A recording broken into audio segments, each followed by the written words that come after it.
सहनाववतु सहनौ भुनक्तु सह वीर्यं करवावहै तेजस्विनावधीतमस्तु मा विद्विषावहै। ॐ शान्ति शान्ति शान्तिः। ॐ पूर्णमदः पूर्णमिदं पूर्णात् पूर्णमुदच्यते पूर्णस्य पूर्णमादाय पूर्णमेवावशिष्यते। ॐ शान्ति शान्ति शान्तिः। श्रुतिस्मृतिपुराणानाम् आलयं करुणालयं नमामि भगवत्पादं शङ्करं लोकशङ्करं शङ्करं शङ्कराचार्यं केशवं बादरायणं सूत्रभाष्यकृतौ वन्दे भगवन्तौ पुनः पुनः। ईश्वरो गुरुरात्मेति मूर्तिभेदविभागिने व्योमवद्व्याप्तदेहाय दक्षिणामूर्तये नमः। ॐ पार्थाय प्रतिबोधितां भगवता नारायणेन स्वयं व्यासेन ग्रथितां पुराणमुनिना मध्ये महाभारतम् अद्वैतामृतवर्षिणीं भगवतीम् अष्टादशाध्यायिनीम् अम्ब त्वामनुसन्दधामि भगवद्गीते भवद्वेषिणीम्। यं ब्रह्मा वरुणेन्द्ररुद्रमरुतः स्तुन्वन्ति दिव्यैस्तवैः वेदैः साङ्गपदक्रमोपनिषदैः गायन्ति यं सामगाः। ध्यानावस्थिततद्गतेन मनसा पश्यन्ति यं योगिनः यस्यान्तं न विदुःसुरगणाः देवाय तस्मै नमः।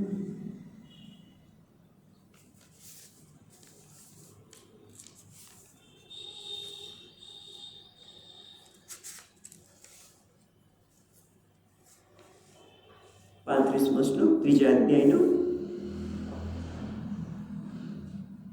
श्रेयोन् स्वधर्मो विगुणः श्रेयोन् स्वधर्मो विगुणः परधर्मात् स्वनुष्ठितात् परधर्मात् स्वनुष्ठितात् स्वधर्मे निधनं श्रेयः स्वधर्मे निधनं श्रेयः परधर्मो भयावहः परधर्मो भयावहः। ભગવાને 30મા શ્લોકમાં પોતાનો એક મત બતાવ્યો।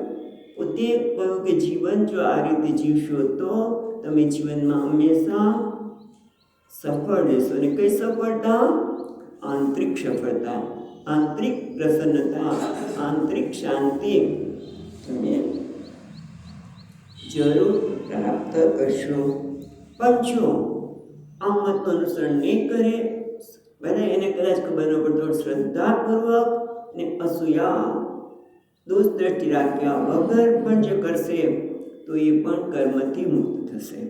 એ પણ વાત કરી, પણ જે આ મતને અનુસરતા નથી એ તો સર્વ જ્ઞાન વિમૂઢ, બધા જ્ઞાનથી વિમૂઢ બની જાય છે। એટલે કે પોતે પોતાના કર્તવ્યથી ચ્યુત થઈ જાય છે। અને જ્યારે કર્તવ્ય પાલન ન કરવા આવે એના ભાગ્યે આમ કર્મની અંદર સભાનતા ન હોય તો એક કર્મયોગ પ્રમાણે જીવન જીવી શકે નહીં, અને એથી બીજા ગમે તેટલા જ્ઞાન હોય પણ આ જ્ઞાનથી એ વિમુક્ત રહે છે. અને એટલા માટે ભગવાને પણ કહ્યું કે સદૃશે ચેષ્ટતે સસ્યાહ પ્રકૃતે જ્ઞાનવાનપી પ્રકૃતિ યાન્તિ ભૂતાની નિગ્રહ કેમ કરિષ્યતિ.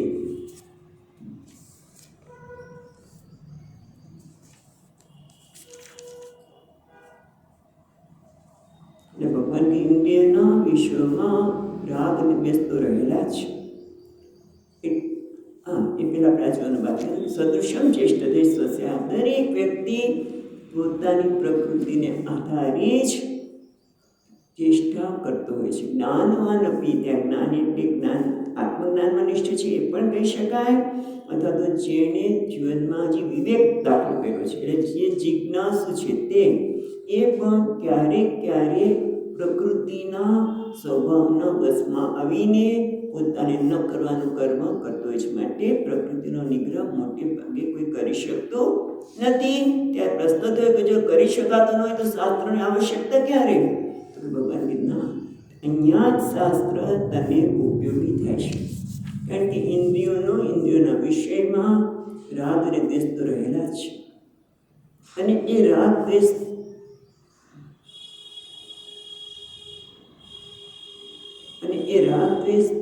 અનુસરીને જો વ્યક્તિ પોતે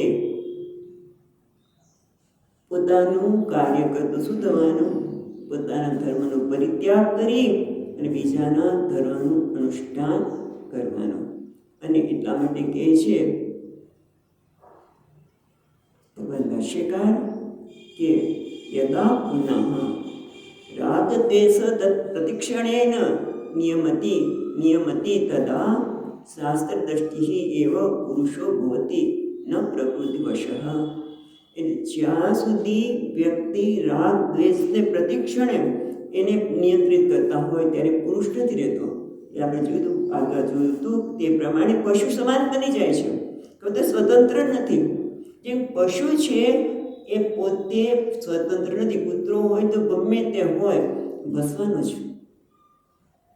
બિલાડી છે એ તરફ મારવાની ઊંદરને જોઈને એના વશમાં નથી, એનો સ્વભાવ છે.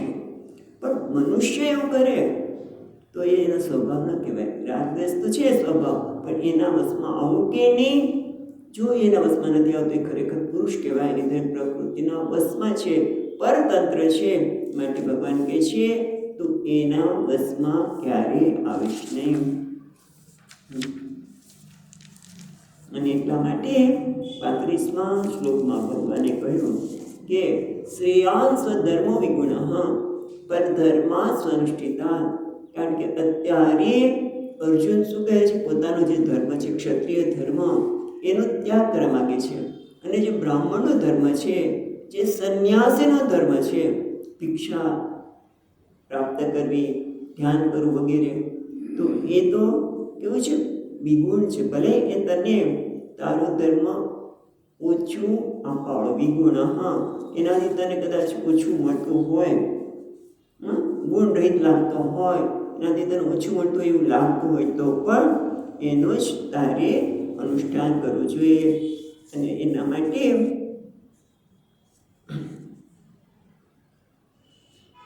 પોતાનો ધર્મ ક્ષત્રિયનો અર્જુનનો છે. પણ આપણને થાય કે અત્યારે તો કોઈ દરેકના ધર્મ જ બદલાઈ ગયા છે. કોણ ક્ષત્રિય ને કોણ કે, અને એમાં તે ક્ષત્રિયની છોકરો હોય ને બ્રાહ્મણની દીકરી હોય ને બ્રાહ્મણનો દીકરો હોય ને ક્ષત્રિયની દીકરી હોય વગેરે વગેરે થતા હોય લગ્ન. તો એમાં કયા ધર્મનું પાલન કરવું? તો કે જે એક જ છે વર્ણ. બધાનો એક રંગ છે. વર્ણ અને આશ્રમ પ્રમાણે દરેકે પોતાનું કર્મ કરવું. એ નામ છે સ્વધર્મ. જેમ કે 3 ગુણ છે, સત્વ, રજસ અને તમો ગુણ. સત્વ ગુણ રંગ છે સફેદ, રજો ગુણ છે લાલ અને તમો ગુણ છે કાળો. જેને બ્રાહ્મણ હોય તો એને જ્ઞાન માટે પ્રેમ હોય, તપશ્ચર્યા માટે પ્રેમ હોય, શાસ્ત્રના અધ્યયન માટે પ્રેમ હોય. કારણ કે સત્વા સંજાયતે જ્ઞાનમ. સત્વગુણને લીધે જ્ઞાન માટે પ્રેમ હોઈ શકે. પણ એક મિનિટમાં પાછું નીકળી ગયું છે. પણ રજોગુણ પ્રાધાન્ય હોય અને લાલ અને સફેદ રંગ કોણ ક્ષત્રિયનો. ક્ષત્રિય કેવા છે?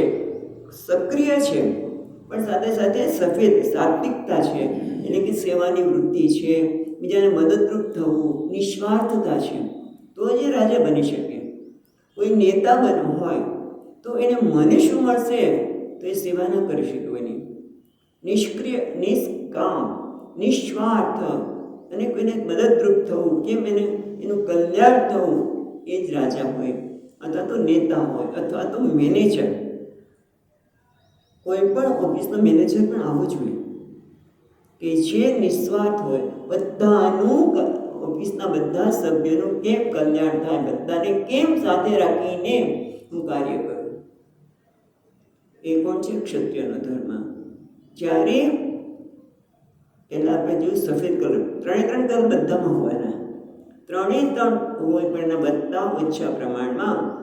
અને પેલું બ્રાહ્મણો સફેદ, ક્ષત્રિયોનો સફેદ, લાલ અને પછી સફેદ, પછી વૈશ્ય છે એમાં સફેદ નહીં આવે પણ લાલ પહેલાં, પછી કાળો ને પછી સફેદ. કારણ કે એનામાં વેપારી વૃત્તિ છે, કંઈક કરવું અને પણ એમાં એ નિસ્વાર્થ ભાવે નહીં કરી શકે.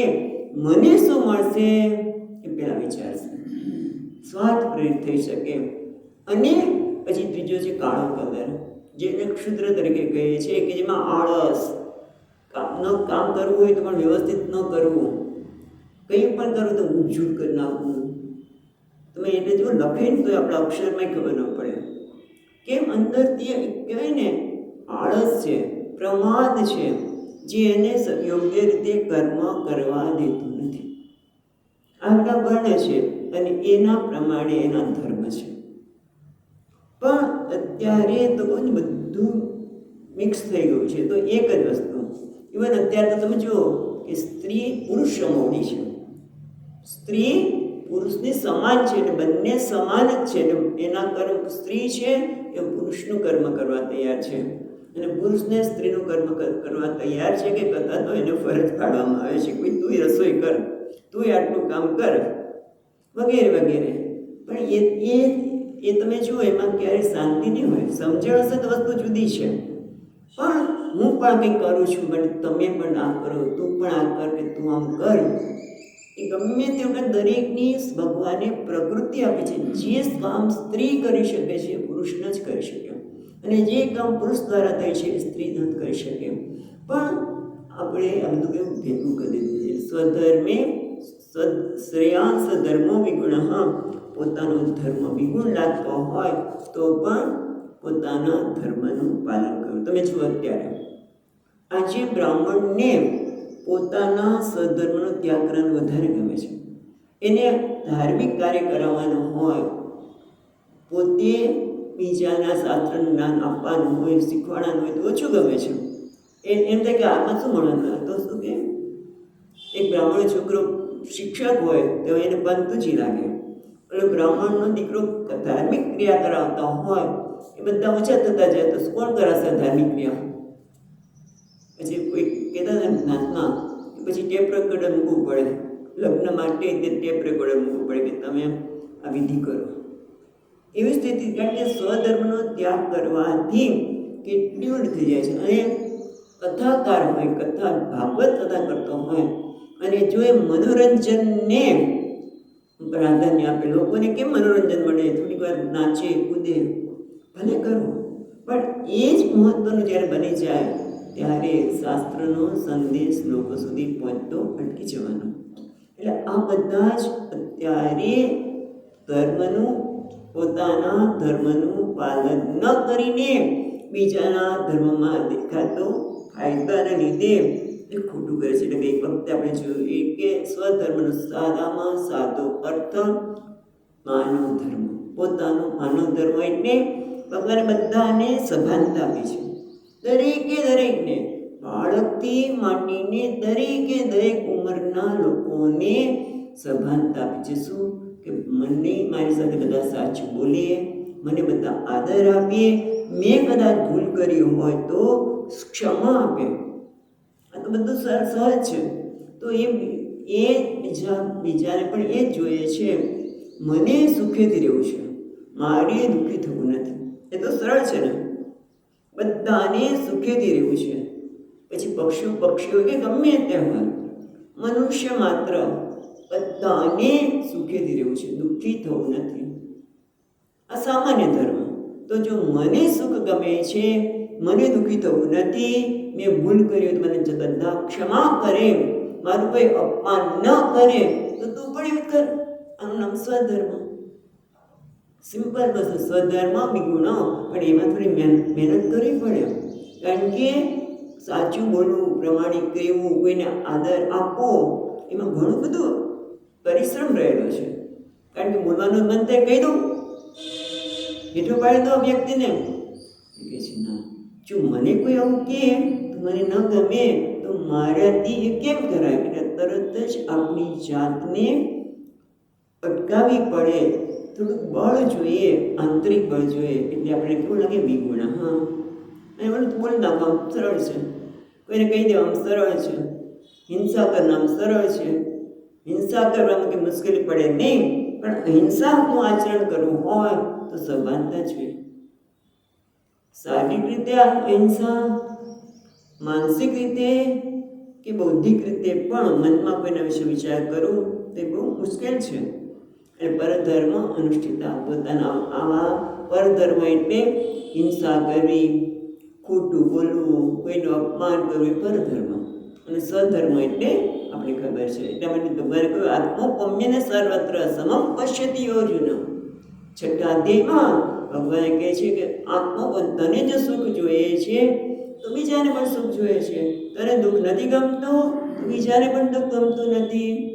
તો તારું કર્મ કયા પ્રકારનું હોય? પોતાને ગમે છે એવું જ બીજાને આપીએ. એમાં પણ આપણે વાત કરી છીએ કે આપણે માનતા કે આનાથી આ વ્યક્તિને દુઃખ નહીં થાય, કારણ કે મને દુઃખ થતું નથી.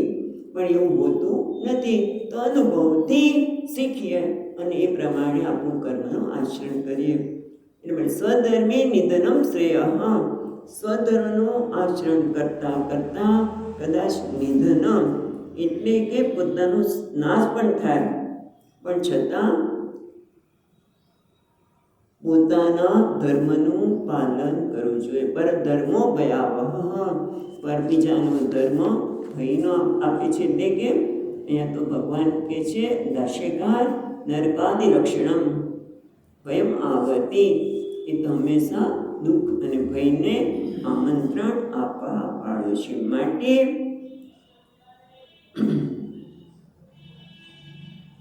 પોતાના ધર્મનું માટે પરિશ્રમ કરવો પડતો હોય, એટલે કે માનવ ધર્મ.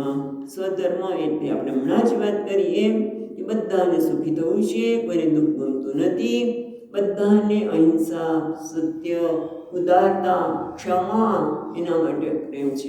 એમ કોઈ પણ વ્યક્તિ પોતાની સાથે ઉદારતાપૂર્વક વ્યવહાર કરે, સન્માન આપીને, આદર આપીને વ્યવહાર કરે. મને ગમે તો હું પણ બીજાને આપું, બસ આટલું તો કરી શકીએ. પેલું સ્ત્રી અને પુરુષોમાં ઉડી છે, અથવા તો આ છે. જો આટલું આપણે કરી શકીએ, આ બધું કદાચ ન કરી શકીએ, સ્ત્રી અને પુરુષ બંનેના બધા જ સમોવડી છે, બધા એકબીજાના કર્મ કરીએ તો પરધર્મ અને સ્વધર્મનું મિશ્રણ થઈ જાય છે. પણ આટલું તો આપણે કરી શકીએ. જો આટલું જ કરવામાં આવે તો મેં વિચાર કર્યો ક્યાં હોય આપણે. પેલા આપણે શરૂઆત કરી કુટુંબથી, કે મને સુખ ગમે છે માટે બધાને સુખ ગમે, મને બધા આદર આપે છે માટે બધાને પણ આદર ગમે. એ ખાલી આટલું નાનકડી વસ્તુનું ધ્યાન સ્વધર્મ દરેક વ્યક્તિ કરે. પિતા હોય, માતા હોય, કોઈ પણ સ્ત્રી, દીકરી હોય, દીકરો હોય, જે કંઈ કુટુંબના સભ્યો હોય એ દરેક જો આ પ્રમાણે વર્તે તો શું થાય? શાંતિ હોય જ નહીં. કોઈ કોઈનો અનાદર કરી શકે જ નહીં. કોઈ કોઈને મનમાં એમ કે મારી થાય છે શું, આ મારા છે, આસક્તિના લીધે ઘણી બધી વખત આપણે કોઈને કુટુંબના સભ્યોની અંદર જ વાત કરીએ છીએ કે કોઈને દુઃખ પહોંચી જાય એવું આપણે ભૂલી નાખીએ. એટલે પછી એ મનમાં રાખે કે મને ક્યારે ચાન્સ મળે હું એને પહોંચાડું. એટલે આમ જો એટલે સંઘર્ષ ઉત્પન્ન થાય અને ઘણી વખત કુટુંબના ભાગલા પડવાનો સમય આવે છે. પણ આ ભાવના હોય તો શ્રેયાન સ્વધર્મ, હા, પોતે દરેક પોતાના ધર્મનું પાલન કરે તો કુટુંબ વ્યવસ્થા ખૂબ સુંદર હોય. એવું જ આગળ જાઓ ગામમાં અને પાડોશીઓ, પછી પાડોશી આવે, પછી થોડુંક આગળ જાય સમાજ, એમ કરતાં કરતાં મેં શું દરેક પોતાનું ધર્મનું પાલન કરે તો બધા જ સુખી હોઈ શકે. જે બધાને ગમે છે, મને સુખ જ ગમે, દુઃખ નથી ગમતું, તો બધાને એની પ્રાપ્તિ થઈ શકે. પણ ક્યારે? જ્યારે ભગવાન કહે છે એ પ્રમાણે આપણે વર્તન કરી શકીએ. તો હવે જ્યારે ભગવાને કહ્યું કે પરધર્મો ભયાવહ સ્વધર્મે નિધનમ શ્રેય, એટલું જ નહીં, અર્જુન તો સાંભળે છે. હા, અર્જુન છે એ સાંભળે છે કે કર્તવ્ય કર્મ, તમે જો સ્વધર્મ એટલે પોતાનું કર્તવ્ય કર્મ, સ્વધર્મ એટલે કર્તવ્ય કર્મ અથવા તો હક. પણ દરેક વ્યક્તિ હકની જ માંગણી, હકનું પાલન કરે, ફરજનો બજાર હક આપો, કર્તવ્ય અથવા તો ફરજ કહીએ, અને હક એટલે મને માગણી. પણ જો બધા અત્યારે તમે જો બધા માગણી જ કરે, મને આપો મને આપો, બધા તો જો મોટે ભાગે શું થાય છે, ખેડૂત કે અમારી આ માગણી પૂરી કરો, ઓલા કે અમારી આ માગણી પૂરી કરો, અમારે કે આ માગણી પૂરી કરો. માગણી પૂરી કરવી પણ અમારા ધર્મનું પાલન ન કરતું શું થઈ જાય? ભયાવહ. એ ભયને જ આમંત્રણ આપનાર છે. આ બધું અર્જુન સાંભળી રહ્યા છે. અર્જુન એટલે સરળ, એ સરળ છે, સાંભળે છે, અને એટલા માટે હવે પછી અર્જુન પ્રશ્ન કરી રહ્યા છે. પ્રશ્ન કરવા પાછળ અર્જુન પોતાની વિદ્વત્તા નથી બતાવતા કે ભાઈ મેં આવું સાંભળ્યું છે માટે, કે ઘણા લોકો પ્રશ્ન એટલા માટે પૂછે કે જેથી બુદ્ધિમાં થોડું કે ને બુદ્ધિમાં જનરલ નોલેજ શબ્દ બેન વાપરતા કે તમારી પાસે જનરલ નોલેજ બહુ સરસ છે. જનરલ નોલેજ માટે આ ગીતાજી નથી, ખ્યાલ, જનરલ નોલેજ વધારવા માટે. એ અર્જુન પોતાનું જનરલ નોલેજ વધારવા માટે કે પોતાની બુદ્ધિમત્તા બતાવવા માટે નહીં, પણ અર્જુન સાંભળી રહ્યા છે. કારણ કે એમણે જો ઉત્કંઠા છે કે આ જે વાત કરી રહ્યા છે ભગવાન, એ મારા જીવનમાં કેવી રીતે આવે. અને એમણે અર્જુને પ્રશ્ન કરેલો બીજા અધ્યાયમાં, શું? નિશ્ચિતમ શ્રેય તે મેં બ્રૂહિ, મારું કલ્યાણ થાય નિશ્ચિત એ મને કહો.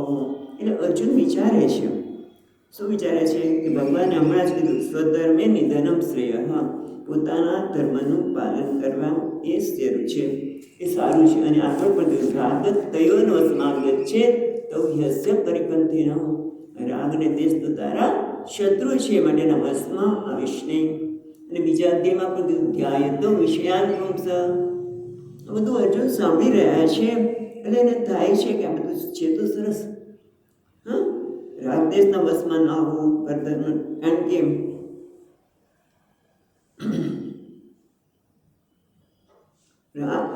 રાગદેશના વશમાં ના હોય, બીજાનો ધર્મ ભલે આનંદદાયક લાગે, હા, સરળ લાગે, પણ એનું પાલન ન કરું, પણ છતાં થતું તો દેખાય છે પ્રભુ. હવે ભગવાનને કહે છે કે તમે કહો છો સરસ છે, પણ છતાં મને દેખાતું નથી કે એટલું સરળ હોય. કારણ કે આપણે બીજાના ધર્મનું પાલન કરવું અર્જુનને જ ગમી રહ્યું હતું, બીજાના ધર્મનું પાલન કરવું, પછી રાગદેશના વશમાં આવી જવું, આ બધું તો અમે જોઈએ છીએ પ્રભુ. તો આ કેમ થાય છે એ જાણવું, એનું કારણ, તો એ કારણ દૂર કરો. કારણ કે તમે એક કારણ કંઈક થયું એટલે તમે એને દૂર કરો, એક કંઈક થયું બીજું દૂર કરો, સભાન છો.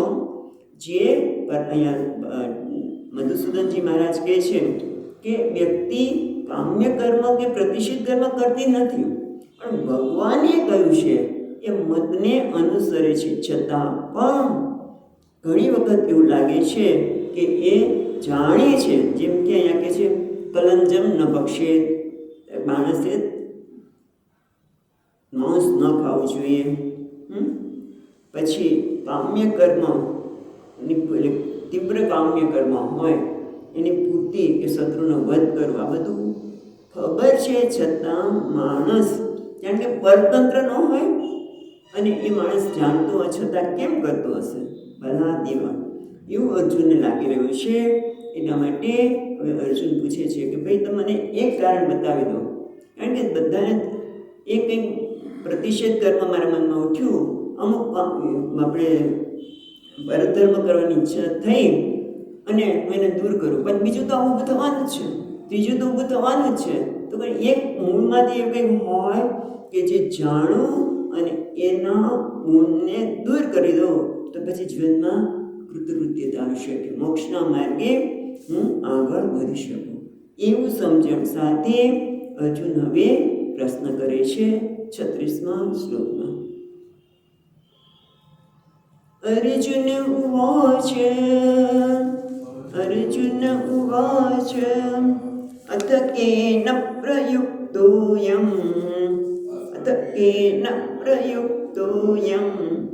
પાપમ ચરતિ પુરુષઃ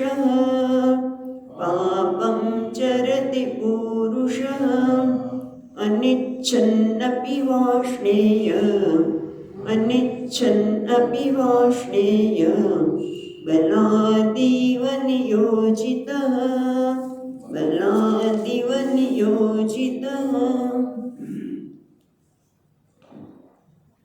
અથ એટલે હવે, તો પછી અથ કેન પ્રયુક્તોયમ પાપમ ચરતિ પુરુષઃ અનિચ્છન્નપિ વાષ્ણેય. હે વાષ્ણેય એટલે ઉષ્ણિક કુળમાં જન્મેલા હે વાષ્ણેય, એવું શું છે એ ભગવાન એ વાષ્ણેય શ્રી કૃષ્ણને જ વાષ્ણેય કહે છે કે એવું શું છે કે અનિચ્છન્નપિ વાષ્ણેય, માણસ એવું શું છે કે જાણવા છતાં બલાદિવ નિયોજયસી કયા પાપ કર્મમાં. અત કેન પ્રયુક્ત, એવું કઈ વસ્તુ છે કે જેનાથી ખેંચાઈને પ્રયુક્ત પ્રેરિત થઈને ખેંચાઈને અયમ પુરુષ આ પુરુષ પાપમ ચરતી પાપનું આચરણ કરે છે, દુઃખને આમંત્રણ આપે છે, પાપને દુઃખને આમંત્રણ આપે છે, જીવનમાં અવરોધોને એ આમંત્રણ આપે છે. એવું શું છે કે અનિચ્છન આપે, જાણતો નથી, એને કોઈ સ્વતંત્રતા જાણી નથી અને એનાથી ખેંચાઈને બલાદિવ, જાણે કે એવી કંઈક વસ્તુ છે કે જેને બળપૂર્વક ઈચ્છતો એ પોતે ન ઈચ્છતો હોવા છતાં અનિચ્છન આપી પોતે ખબર છે કે આ વસ્તુ મારે ન કરવી જોઈએ પણ છતાં એ કરી લે છે. એટલે કોઈક એવી વસ્તુ છે કે જે એને પ્રયોજી છે, નિયોજયતી, એને નિયુક્ત કરે છે એવું કાર્ય કરવા માટે. તો એવું શું છે? એટલે બધાને ખબર છે, આપણે વાત કરી માનવ ધર્મ, બધાને ખબર છે કે મારામાં પ્રામાણિકતા હોય, સચ્ચાઈ હોય, કરુણા હોય, દાન હોય, મદદ કરીએ તો બધાને હોય, ગમે છે. અને જ્યારે એવું કંઈક કર્મ કરે કંઈક નથી આપવું મારે, ના ભાઈ આપણામાં તો ઉદારતા હોવી જોઈએ. જ્યારે કોઈને આપીએ ઉદારતાપૂર્વક, નથી ગમતું છે તો આપી દઈએ, જો સમજણ આપીએ તો ઘણી વખત આપી દઈએ કારણ કે બીજા બધા શું કહેશે માટે, અને પછી અંદરથી અફસોસ થાય એવું નહીં, પણ મને અંદરથી લાગે છે કે ભાઈ આ બરોબર નથી, મારે આપવું જોઈએ. અને જ્યારે આપીએ, મદદ કરીએ, કહીને આપીએ કે મદદ કરીએ તો આપણને પોતાને ગમે છે. અને બીજું કે બધામાં કહીને સ્વામીજી કે બધાનો સ્વભાવ આવો છે, ઉદારતા, કરુણા, પ્રમાણિકતા, સત્ય, બધાનો સ્વભાવ જ છે, આત્માનો સ્વભાવ છે. એટલે બધા ખરેખર સંત જ છે, દરેક વ્યક્તિ સંત જ છે, પણ કંઈક એવું છે કે જેને પોતાને સંત તરીકે રહેવા દેતો નથી. અને અદ્વેષ્ટા સર્વભૂતાનાં મૈત્ર કરુણ એવ છે, બધામાં રહેલું છે. અને એટલે કહું છું કે સંકલ્પથી આપણે જ્યારે ભલે થોડું સહન કરવું પડે, પણ જ્યારે સહન કરીને પણ આપણે કોઈને મદદરૂપ થઈએ, સાચું બોલીએ, થોડીક ઉદારતા દાખવીએ, આપણે પોતાને આપણા માટે માન થાય છે, બધાને માન થાય. પણ છતાં કંઈક એવું આવે છે કે જે માણસને ન બોલવું હોય તો એને બોલી નાખ્યું, પછી તે કરે રે મારે આવું બોલાય, નાથી આવું થાય, પણ થઈ જાય છે. એવું શું છે? જેમ દુર્યોધન માટે આવું કહેવાય છે. સ્વામીજી મહારાજ કહેતા હતા, પણ શ્લોક મળતો નથી, એ પણ સ્વામીજી કહેતા. પણ આ કહેવાય તો છે દુર્યોધન માટે. એ દુર્યોધન છે એ કહે છે જાનામી ધર્મમ ન ચ મે પ્રવૃત્તિ, જાનામી અધર્મમ ન ચ મે નિવૃત્તિ. દુર્યોધન કે જાનામી ધર્મમ, ધર્મ કોને કહેવાય મને ખબર છે. જાનામી ધર્મમ ન ચ મે પ્રવૃત્તિ, પણ એમાં હું પ્રવૃત્તિ કરી શકતો નથી, ધર્મનું આચરણ કરી શકતો નથી. જાનામી અધર્મ, અધર્મને પણ જાણું છું. ન ચ મે નિવૃત્તિ, પણ મારી નિવૃત્તિ થતી નથી. કેનાપી દેવેન હૃદય સ્થિતેન યથા પ્રયોક્યસી તથા કરોમિ. પછી બીજી રીતિમાં કહે છે કેનાપી દેવેન હૃદય સ્થિતેન યથા પ્રયોક્તોષી તથા કરોમિ. એવું શું કંઈક છે કે એનાપી કોઈક દેવ છે, અંદર હૃદયમાં કોઈક એવો દેવ બેઠેલો છે જે મને યથા પ્રયોક્તોષી, એ જે રીતે પ્રેરિત કરે છે હું કરું છું. હું કંઈ જાણતો જ નથી. આ કોણ કહે છે? દુર્યોધન. અને અહીંયા અર્જુન પણ એ જ કહે છે. અર્જુનની સમસ્યા આ છે ને કે ભગવાન એવું શું છે કે માણસ જાણતું હોવા છતાં પણ પાપ કર્મનું આચરણ કરે છે. એવું શું છે? અનિચ્છન આપી, પણ એ અર્જુન અને દુર્યોધનમાં આટલો ફેર છે. બોલો કઈ નટકી ગયા કે ભાઈ હું તો આવો જ છું. દુર્યોધન કે હું આવો જ છું, હું આથી આગળ વધી શકું એમ છું નહીં. પણ અર્જુન કહે છે કે આવું છે તેમાંથી કેવી રીતે બહાર નીકળે. ને ભગવાન તમે મને બતાવો કે માણસ પરતંત્ર કેમ બની જાય છે. જાણે છે પોતાના સ્વધર્મનું પાલન કરવું જોઈએ અને ખબર પણ છે, પણ છતાં એ પરત ધર્મનું પાલન કરવા માટે જાણે કે લાચાર બની જાય છે. ખબર છે કે મારાથી કોઈને દુઃખ ન, બીજું કંઈ નહીં, હું કોઈને દુઃખી નહીં કરું, એટલી જ ઘરના સભ્યોને નહીં. એટલું કરે તો પણ બોલી જ જાય. અરે આવું કેવું કર્યું? મોહમ્મદ નાકડની એક વાર્તા યાદ આવી. મોહમ્મદ નાકડનું નામ સાંભળ્યું હશે, બહુ મોટા લેખક થઈ ગયા. એ લખે છે કે બાપ છે એ એના છોકરાને વઢ્યા જ કરે. પિતાજી ઓફિસે જઈ રહ્યા છે અને પેલો છોકરા જે પિતાજી જઈ રહ્યા છે ઓફિસે, એકદમ પપ્પા પપ્પા પપ્પા કદમ દોડતા આવીને વળગે છે. આ ભૂરે કેટલો ગંદો છે, મારા કપડાં બગડી જશે. પ્રેમથી મળવા આવે છે, ધડસડી નાખ્યો. પછી ઓફિસે જઈને કહે છે કે અરે આ તો બરોબર ન કહેવાય, મારાથી આવું ન કરે. બાળક કેટલો પ્રેમથી આવે તો અને મેં આવું કર્યું. આજે તો ઘરે જઈને એને એકદમ પ્રેમથી હાથ ફેરવીશ અને એને ગમ્યું કામ એની સાથે વ્યવહાર કરીશ. પછી સાંજે આવ્યા, પોતાના કામમાંથી નિવૃત્ત થયા. પછી કે લાવ હું જરા બાળકને મળી આવું. બાળકને રૂમમાં બેઠો બેઠો વાંચતો હતો. એ વાંચતા વાંચતા ચૂપ આવી ગયો હશે અને બરાબર પેલા પિતાજી અંદર પ્રવેશ કર્યા. ગયા હતા શેના માટે? એને પ્રેમથી એની સાથે વાત કરવું, એને માથા પર હાથ ફેરવું વગેરે. પણ જઈને શું કર્યું? ઢોંગી છું, વાંચતો નથી, શું તો છે? ક્યારે કેનાપી દેવેન હૃદય સ્થિતિ એના ખ્યાલ આવે છે કે આપણે આવું જ કરતા હોઈએ છીએ. આ વાર્તા વ્યાચરણ કહેવાનો હેતુ એ છે કે કુટુંબમાં પણ આપણે આ જ કામ કરીએ છીએ, જાણતા હોવા છતાં. એટલા માટે અહીંયા અર્જુન પૂછે છે જે બધાને લાગુ પડે છે કે ભગવાન એવું શું છે કે જે જાણવા છતાં માણસને બળપૂર્વક વેચી જાય છે. પ્રેમ શું છે બધાને ખબર છે, પણ છતાં માણસ કોઈનું અપમાન કરી નાખે, ક્રોધ કરી નાખે, જેમ હમણાં વાત કરી એ પ્રમાણે જાણતા હોવા છતાં ત્યાં જાય ત્યારે વ્યવહાર બદલાઈ જાય. તેવું શું છે મને કહો.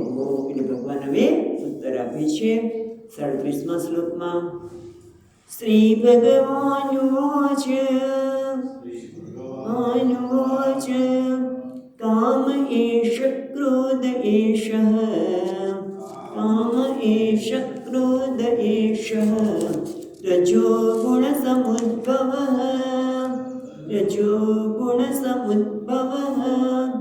મહાશનો મહાપાપમાં, મહાશનો મહાપાપમાં, વિદ્યેનમિહ વૈરિણમ, વિદ્યેનમિહ વૈરિણમ. એટલે અહીંયા કહે છે શ્રી ભગવાન વાંચ્યું, ભગવાને કહ્યું. પણ અહીંયા શંકરાચાર્ય મહારાજ કહે છે શૃણુતમ તમ વૈરિણમ સર્વ અનર્થ કારણ કરમ યત્તમ પૂછ્યશે. ભગવાન જાણે કહેતા હોય કે જે બધા જ અનર્થનું કારણ છે એનું કારણ પૂછે છે, માટે કહું છું. અને એ કહેતા શંકરાચાર્ય મહારાજ પહેલાં તો ભગવાનની વ્યાખ્યા કરી. શ્રી ભગવાન વાચ્યમ, ભગવાન કોને કહેવાય? એટલે એવું એના માટે હા, ભગવાનને ભગ એટલે ઐશ્વર્ય, ષણ્ણામ ભગ એટલે જેમાં 6 પ્રકારના ઐશ્વર્ય પૂર્ણ માત્રામાં હોય એને કહેવાય ભગવાન. શ્રીયુક્ત, બ્રહ્મ વિદ્યાયુક્ત, લક્ષ્મીજી યુક્ત એવા ભગવાન. પણ કયા 6?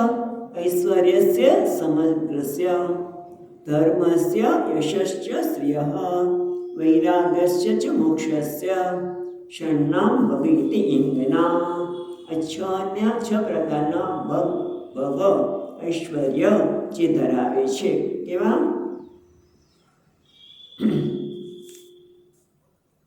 આ બધા પૂર્ણ માત્રામાં. સમગ્રસ્ય ઐશ્વર્યાદિ ષટ્કમ યસ્મિન વાસુદેવે નિત્યમ પ્રતિબંધક અપ્રતિબંધ રૂપેણ. ભગવાન વાસુદેવમાં આ 6 પ્રકારના કયા છે? ઐશ્વર્ય સમગ્રસ્ય, બધા જ પ્રકારનું ઐશ્વર્ય, પ્રભુતા, નિયંતૃત્વ. પછી ધર્મ પુણ્ય માત્રામાં, ત્રીજું યશ, ચોથું છે શ્રિય લક્ષ્મી, પાંચમું વૈરાગ્ય, અને છઠ્ઠું મોક્ષ એટલે જ્ઞાન. આ બધા જ પૂર્ણ માત્રામાં જેનામાં રહેલા છે એને ભગવાન કહેવામાં આવે છે. સ્વામીજી મહારાજ કે બધામાં આ પ્રકારના ભવ ઐશ્વર્ય છે, પણ આપણામાં કેવા છે? અલ્પ માત્રામાં. જીવમાં છે ખરા, પણ કેવા છે? અલ્પ માત્રામાં. ઐશ્વર્ય ખરું, પણ કેટલું ઐશ્વર્ય આપણું? ખાલી કીડી ઉપર ચાલે, નાના છોકરા ઉપર પણ ન ચાલે. નાના છોકરાને કે ચાલ શ્લોક બોલતો ન બોલે, આપણું ઐશ્વર્ય એટલું. અને એ જ રીતે ધર્મ, ક્યાં સુધી ધર્મ હોય, જ્યાં સુધીમાં અનુકૂળ હોય ત્યાં સુધી ધર્મનું પાલન કરી. પૂર્ણ માત્રામાં નથી. યશ અને કીર્તિ પણ એટલી જ. સ્વામીજી ઘણી વખત હસાવે કે ભગવાન, એમને ભગવાન કહે છે. કોણ? એમનો ડ્રાઈવર, બીજા કોઈ નહીં, પણ એમનો ડ્રાઈવર એમને ભગવાન કહે છે એવું. એટલે વૈરાગ્ય પણ કેવો?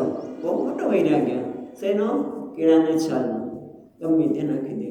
ચોકલેટ આપી હોય તો તરત જ વૈરાગ્ય આવી જશે. શેનો? પણ રેપરનો, ગમે ત્યાં નાખી દે. આપણું વૈરાગ્ય આટલું છે. જ્યાં પરમાત્મામાં પૂર્ણ માત્રામાં છે વૈરાગ્ય. એટલે જેને કોઈ પણ પ્રકારની ઉણપ નથી, પૂર્ણમાંથી સંપૂર્ણ રીતે અપૂર્ણમાંથી મુક્તિનું નામ વૈરાગ્ય. શ્રી એટલે સંપૂર્ણ પ્રકારનું સંપત્તિ. આ બધું જ પરમાત્મામાં પૂર્ણ માત્રામાં રહેલું છે.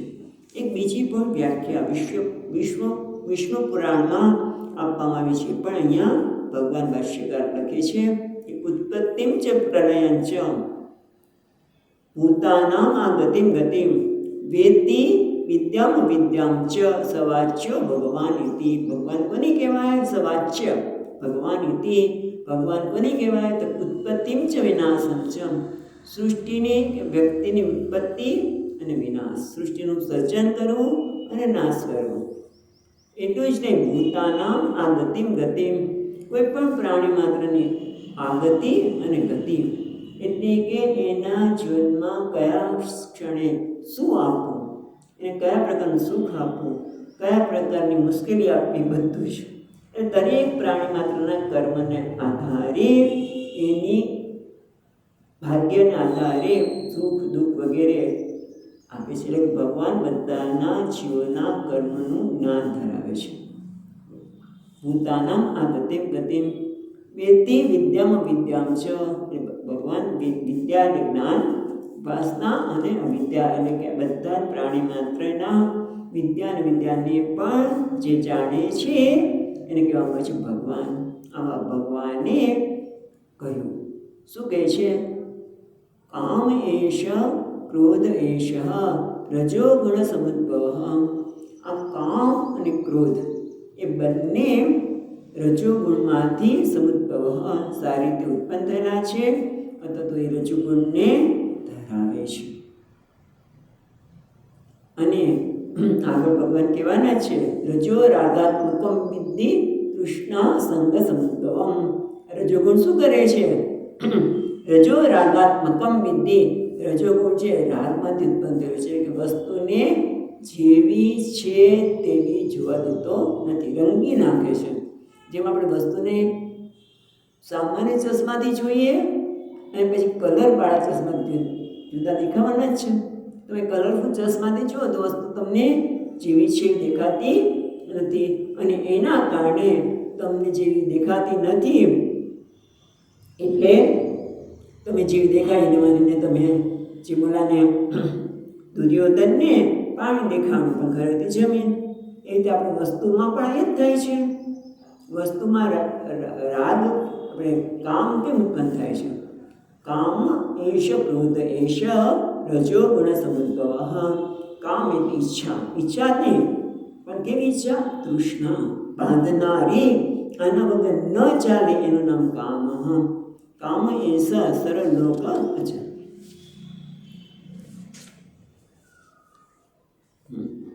કામ કામ એટલે તૃષ્ણા, આના વગર ચાલે નહીં, અને એ જો પૂરી ન થાય તો શું થાય? ક્રોધ. જે અર્જુને પોતે અનુભવેલું છે. કામ એશ ક્રોધ એશ. જ્યારે એ 14 વર્ષના વનવાસ દરમિયાન ઇન્દ્રના પુત્ર છે એવું કહેવાય છે, એ ત્યાં ગયા, એમની પાસેથી ઘણી શસ્ત્રોનું જ્ઞાન પણ લીધું, અને ઇન્દ્ર ઈચ્છતા હતા કે તમે નૃત્ય પણ જુઓ, નૃત્ય પણ શીખ્યા ઉર્વશી પાસેથી. પણ એ દરમિયાન ઉર્વશીમાં કામ વાસના જાગૃત થઈ અને કે તમે મારા પતિ બનો, કે માગણી કરી હશે ત્યારે ઉર્વશી તો. અર્જુન કહે છે તમે તમારી માં છો, હું લગ્ન કરી ચૂક્યો છું, તમારી સાથે લગ્ન કરી શકું નહીં. પેલામાં કામ ઉત્પન્ન થયું, અને જ્યારે અર્જુન ના પાડ્યું ત્યારે શું થયું? ઉર્વશીને ક્રોધ આવ્યો, પણ શ્રાપ આપી દીધો, તું 1 વર્ષ માટે નપુંસક બની જઈશ. એ સ્વીકારે છે, હું કામને વશ થઈશ નહીં, ખોટું કાર્ય કરી શકું નહીં. ઉર્વશીને તમે તમારી માં છો. અને એના પરિણામે શું થયું? એનો શ્રાપ પણ વરદાન બની ગયો.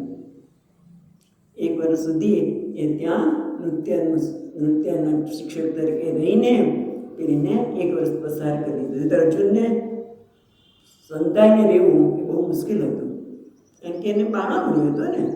પણ કહેવાનું તાત્પર્ય એ છે કે કામ, આ કામ કેવો છે? રજો ગુણમાંથી ઉત્પન્ન થયેલો છે, અને એને પૂર્તિ ન થાય તો ક્રોધ ઉત્પન્ન થાય. કેવો છે? મહાસન મહાપાપમાં વિદ્ધિ એનમ ઇહ વૈરિણમ. આ લોકમાં અથવા તો મોક્ષ માર્ગે એ કેવો છે? વૈરી છે, દુશ્મન છે. એ તને બધું દુશ્મન શું કરે? વૈરી શું કરે? હજુ વૈરી પાક્યો છે, એ શાંતિથી રહેવા દેતો જ નથી. ઘણી વખત ઘરમાં કોઈના માટે એવું કહેતા, આ તો વૈરી પાક્યો છે, આવા મારો વૈરી છે, શત્રુ છે ને પૂર્વજન્મનો, કેમ શાંતિથી બેસવા દેતો નથી. એમ આ પણ કામ અને ક્રોધ કેવો છે? વૈરી છે, વૈરી છે, શત્રુ છે. ક્યાં? યહ મોક્ષ માર્ગે, અથવા તો આ લોકમાં. મોક્ષ માર્ગની વાત પણ જવા દઈએ, પણ બધા માટે આ કેવો છે? વૈરી છે. એ પોતાની શાંતિને, સુખને વણી લેનાર છે. માટે એને કેવા બરોબર છે? કેમ વૈરી છે ભાઈ? હા, એટલા માટે ઇહ એટલે મોક્ષ માર્ગે જ છે. એટલે આ સંસારમાં બધા માટે મોક્ષ માર્ગ તો ખરું, પણ સંસાર બધા માટે વૈરી છે. કારણ કે મહાઅસન, મહાન ખૂબ ખાનારો છે. એ ક્યારેય એમ નહીં કે બસ કોઈ વ્યક્તિ એમ કહી શકે, કોઈ પણ વ્યક્તિ હોય કે ભાઈ અમારી છેલ્લી ઈચ્છા છે, હવે પછી મારે કંઈ નથી જોતું, કંઈક ને એ ઈચ્છાને પૂર્તિ થાય બીજી. એ વિચારની પૂર્તિ થઈ. ત્રીજી, ઈચ્છાની પૂર્તિ કરતા જેમ મહાઆસન હજી જોઈએ, હજી જોઈએ, ખાધા જ કરે. જેમ યયાતિની આપણે વાત ખબર છે, યદુવંશનો રાજા હતો, સામાન્ય રાજા નહોતો, અને એને દેવ્યાની અને શર્મિષ્ઠા બંને સાથે લગ્ન થયા. દેવ્યાની સાથે કર્યા અને શર્મિષ્ઠા સાથે. અને એ વાત શુક્રાચાર્યને ખબર પડી ગઈ.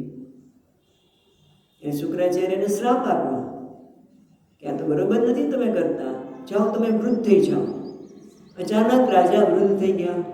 હજી ઈચ્છાઓ તો ઘણી પડી છે, એટલે બધા પુત્રોને બોલાવ્યા, બંને પત્ની દ્વારા થયેલા પુત્રોને, પણ કોઈ તૈયાર નહોતું. બધા કે તમે તમારે મને યુવાન આપો ને મારું વૃદ્ધાવસ્થા તમે લઈ લો. ભાઈ અમે ન આપીએ, અમે નહીં આપીએ.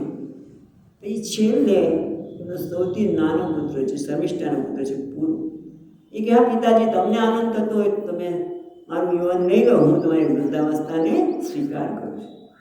અને કહેવાય છે કે 1000 વર્ષ સુધી એમણે યૌવનનો આનંદ માણ્યો, પણ છતાં સંતોષ થયો નહીં.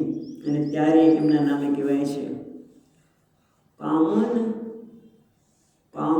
ભોગાન ભૂંગતા વયમેવ ભૂંગતા તૃષ્ણાન જીર્ણા વયમેવ જીર્ણા. જે શ્લોક છે, બીજી લીટી આપણે નથી જોતા, પણ જે મહત્વનું છે આ જોઈએ છીએ કે ભોગાન ભૂંગતા વયમેવ ભૂંગતા. ભોગોને ભોગવવા માનતો હતો, પણ હું ભોગવાઈ ગયો, ક્યારે એની તૃપ્તિ થઈ જ નહીં. તૃષ્ણાન જીર્ણા વયમેવ જીર્ણા. આ તૃષ્ણા તો જીર્ણ થઈને હું જીર્ણ થઈ. માટે તારી હવે યૌવનમાં તું લઈને ભાઈ, અને હવે વૃદ્ધાશ્રમ આપણે વાર્ધક્ય બ્રહ્મચારી ગૃહસ્થને વાનપ્રસ્થ આશ્રમમાં હવે હું જવા માટે તૈયાર થયો. પણ ટૂંકમાં મહાઆસન, એ મહાન આસન છે. અને એટલા માટે એક શ્લોક યાદ આવ્યો જે સ્વામીજી મહારાજ હંમેશા કહે. ક્યારે? કે જ્યારે એની વ્યક્તિ જનોય બદલાવે. આખું વર્ષ જેણે ગાયત્રી મંત્રનું પાલન કર્યું હોય અને સાથે સાથે સભાનતાપૂર્વક જીવો, એના માટે છે. કારણ કે એવું નહીં કે આ મંત્ર બોલી લઈએ એટલે આપણે જે કંઈ ખોટું કર્યું હોય, એના પર ક્રોધ કર્યો હોય, કામના કરી હોય, એ બધામાંથી મુક્ત થઈ જાય. જેમ સ્વામીજી વાત કરે કે બેનને તો મારીશ ને તો હાથમાં કાંટા વાગશે, હાથમાં કાંટા ઉગશે, ભલે ને કાંટા ઉગશે તો કાંટા ઉગે, પણ હું મારીશ અને કાંટા લાગ્યો ને. એટલે આ મંત્ર સુંદર છે. જ્યારે જને પહેરવામાં આવીએ ત્યારે 1000 મંત્ર આ કરવાના છે. કામો કાશિત મન્યુર કાશિત નાહમ કાર્ય નમો નમઃ. નામે કાશિત નમો નમઃ. એટલે કામો કાશિત, આ બધું કામનાને લીધે થયું છે, મેં નથી કર્યું. મન્યુ એટલે ક્રોધ, મન્યુર કાશિત, આ મન્યુ કર્યું છે, મેં નથી કર્યું. નામે કાશિત, મેં કંઈ કર્યું નથી. નમો નમઃ, માટે મને તમે માફ કરજો અને હવે પછી હું નહીં કરું એવી સભાનતા આપજો. તો આ મંત્ર કરાય. આ તો બાયધીની વાત કરે. બીજું વાત કરે છે મહાસનો મહાપાપમાં વિદ્યેનમ વૈરિણમ. આ જગતમાં તારું મહાન વૈરી હોય તો કોણ છે? આ કામ અને ક્રોધ. અને કામ અને ક્રોધ ને કામની પૂર્તિ, જો કામની પૂર્તિ ન થાય તો ક્રોધ. જેમ ગુરુજીને ક્રોધ આવ્યો અને ન કહેવાના શબ્દો કહી દીધા, પણ એમાં પણ કંઈક સુંદર છુપાયેલું હતું. કારણ કે અર્જુન પ્રમાણિક હતો. માટે નિત્ય શું થાય? લોભ જાગૃત થાય. જો કામની પૂર્તિ થાય તો લોભ, અને કામની પૂર્તિ ન થાય તો ક્રોધ. પણ આ બંને કેવા છે? મહાસન મહાપાપમાં. એ પાપ કરનાર કેવો મહાપાપ. અને એના માટે પણ એક નાની વાત યાદ કરાવી દઈએ. આ પણ મને બહુ ગમે છે કે એક વખત રાજાએ પૂછ્યું બધા મહાત્માઓને કે ભાઈ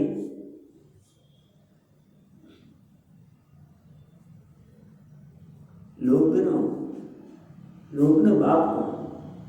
શેમાંથી આ લોભ આપણે ના પાપનો બાપ કોણ? સોરી, જે પાપ થઈ રહ્યું છે જીવનમાં, જે કંઈ પાપ થઈ રહ્યું છે એનો બાપ કોણ? એનું કારણ કોણ?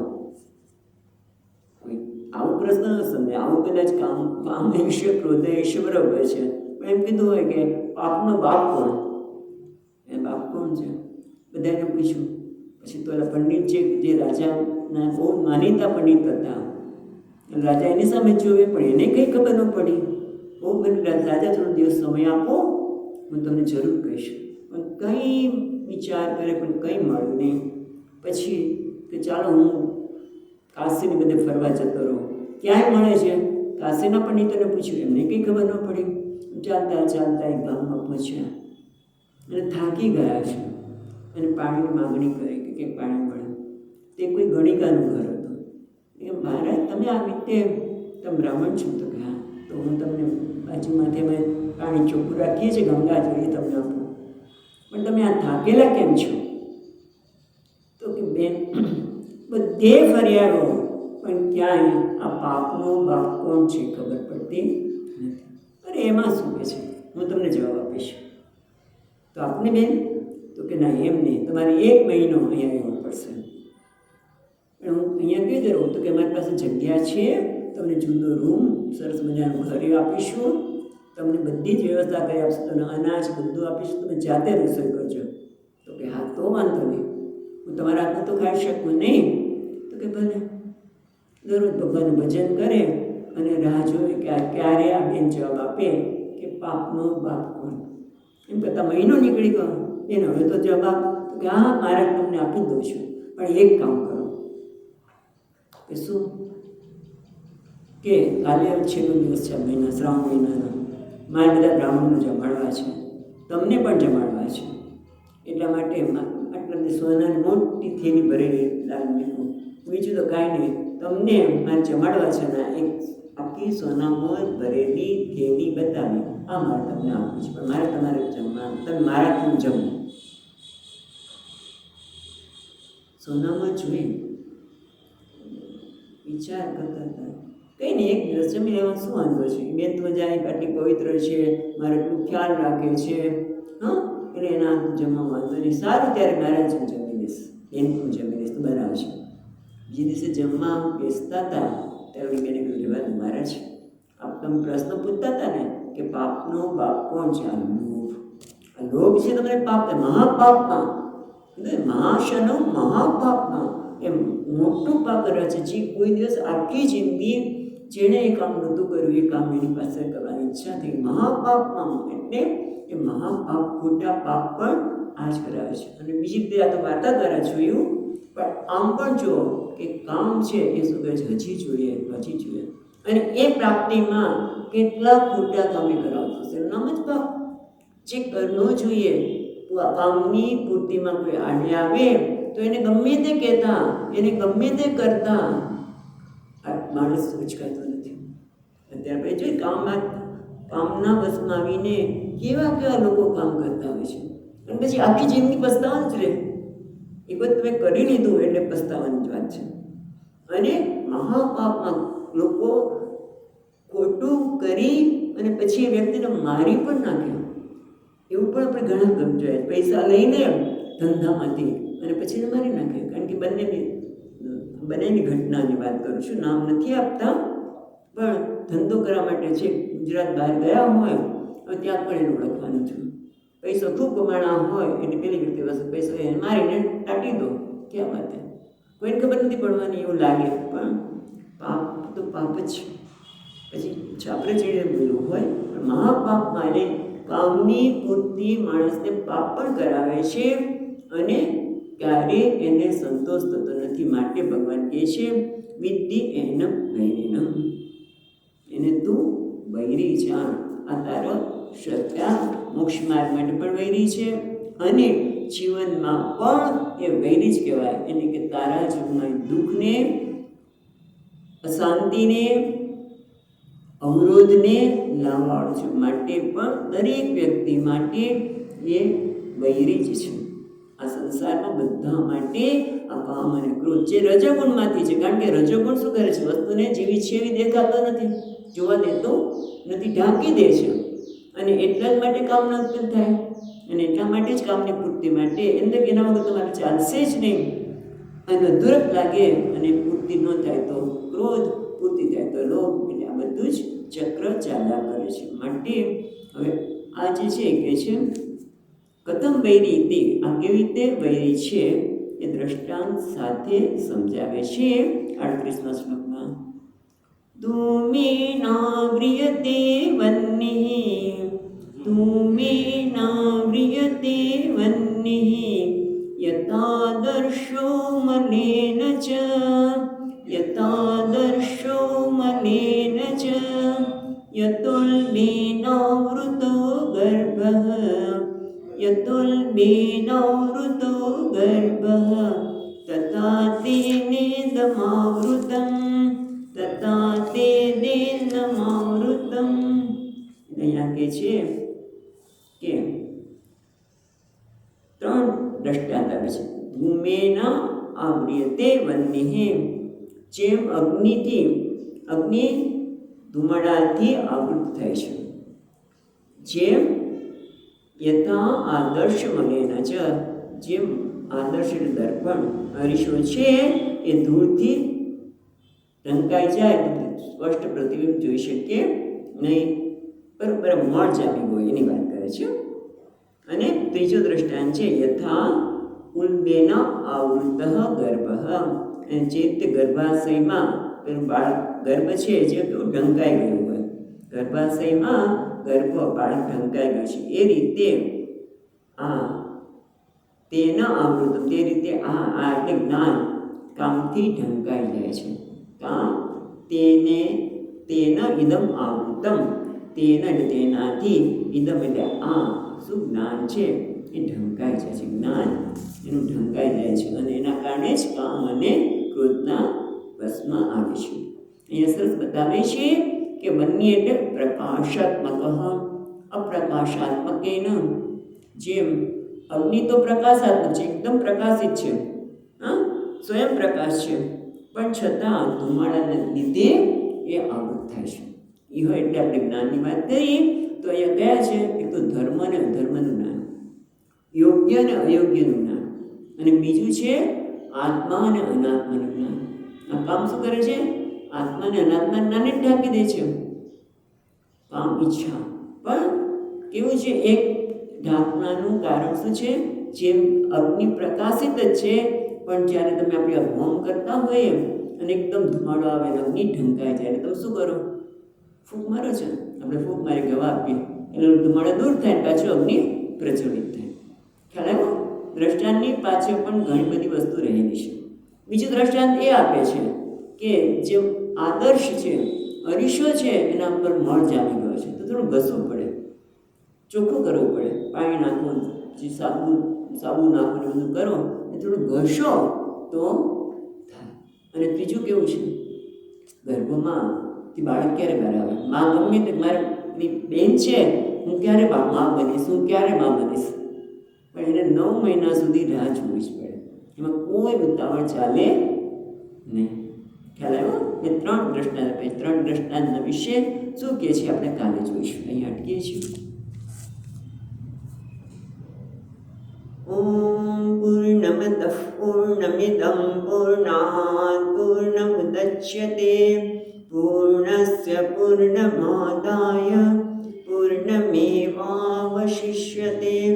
ઓમ શાંતિ શાંતિ શાંતિ. શંકરં શંકરાચાર્યં કેશવં બાદરાયણં સૂત્રભાષ્યકૃતૌ વંદે ભગવन्तૌ પુનઃ પુનઃ. ઈશ્વરો ગુરુરાત્મેતિ મૂર્તિભેદવિભાગિને વ્યોમવદ્વ્યાપ્તદેહાય દક્ષિણામૂર્તયે નમઃ. ઓમ શાંતિ શાંતિ શાંતિ. હરિ ઓમ. શ્રી ગુરુભ્યો નમઃ.